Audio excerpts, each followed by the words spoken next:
Ugly foods. You shop at the store and the produce section is a bit light, so you are left with two options. Buy the super small oranges that you strongly dislike, or buy the normal sized oranges, but they have a red speckles all over the rind.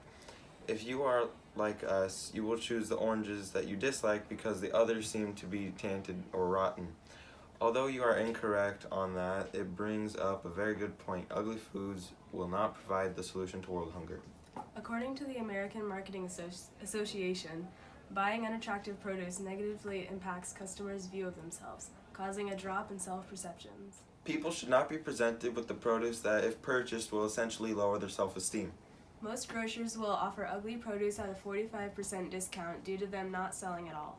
As well as that, other strategies to attempt to sell these foods include blending the unattractive foods with the normal ones and repurposing them in order to make sure that the other foods get There are used. far better solutions to world hunger, as is anyway. One of those solutions is empowering women in agriculture.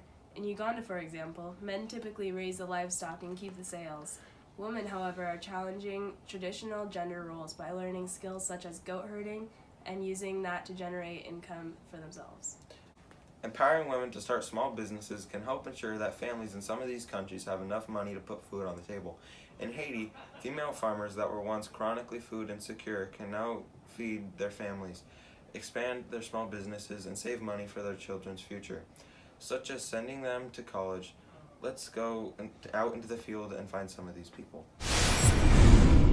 I'm out here at a local Walmart today in Vancouver, Washington, where we've surveyed 10 people about which banana they would prefer, the good one or this thing. And as you can see right here, 9 people said that they would prefer the good banana versus only one person said they would prefer the bad banana. Here's probably why. As the experiment clearly showed, the large majority of people chose to purchase the normal oranges over the ugly oranges. Now, some people may ask where the ugly fruit goes if it isn't purchased. Then, where does it go? These unattractive fruits are normally just thrown away or donated to homeless shelters and other places of donation within the community. Also, they are sometimes donated to communities in poorer continents such as Africa. Although this is good and helps with world hunger, it is not the solution.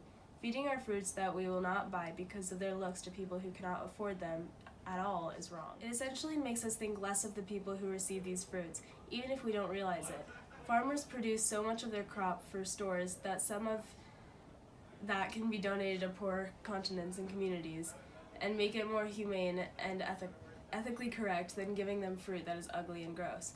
If you lived in a small village in Africa and were offered ugly fruit, would you think you are being treated like the rest of the world, or would you think that you are being thought less of and given the food that everyone else on earth will not eat? In conclusion, ugly foods will be donated to this will not be the solution to world hunger. There are far better solutions to ending world hunger than much more ethical than humane.